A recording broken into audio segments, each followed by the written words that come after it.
оразалаушы бастаған оразаны соңына дейін ұстау керек. Ораза ұстау жаратушы иеңіздің сізге бұйырған бұйрығы. Оны орындамаған адам күнәға батады.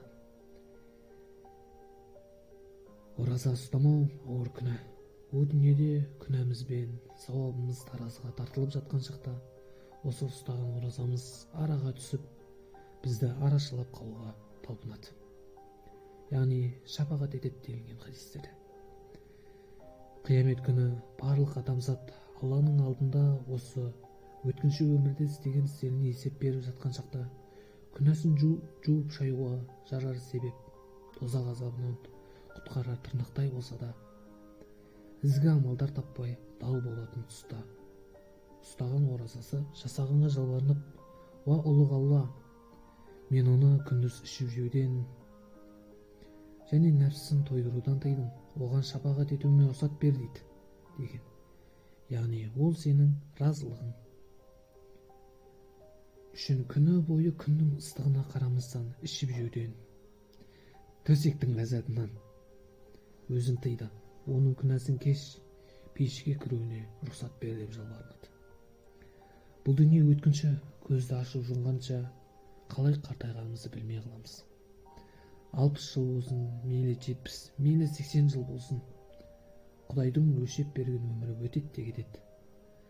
Сонда жиған терген дүниеміздің бәрі артта қалып, бізбен бірге жасаған жақсылы жаманды амалдарымыз ғана аттанбақ. Ал енді ұстаған оразаларымыз, оқыған намаздарымыз, жасаған жақсылықтарымыз, берген садақаларымыз, тағы басқа ізгі істеріміз о дүниелік азығымыз. Оған бұл дүниеде қамтану керек. Алла Тағала былай дейді: «Ей мүмін мұсылмандар, Алладан қорқыңдар, және әрбір жан ертеңгі күніне не дайындайды, соған қарасын. Алладан қорқыңдар. Шынында Алла сендердің не істеп жүргендеріңді біледі». Рамазан оразасын жеңілге алмау керек, оның қадірі жер мен көктей.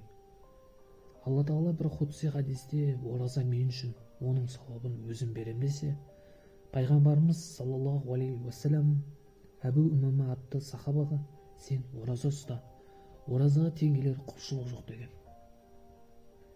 Мұнымен қатар дінімізде ораза ұстауға қауқарсыз қария кісілер мен жазылуы неғайбыл науқастарға Рамазан әр күні үшін пидая беру қарастырылған.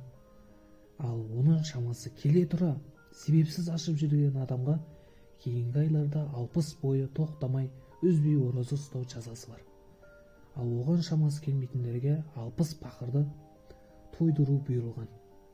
Осыған қарап Рамазанның, яғни Рамазан оразасының қаншалықты маңызды екендігін аңғаруға болады. Ендеше Алла сізге ораза ұстауды нәсіп етіпті. Соны нығмет деп біліп соңына дейін шыдас беріңіз.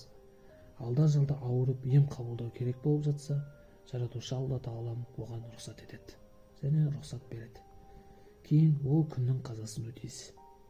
Жолаушылық кезінде ауыз ашуға рұқсат, ал әйел кісілер үшін хайыз етіп кір уақыттарында ораза ұстамау қарастырылған.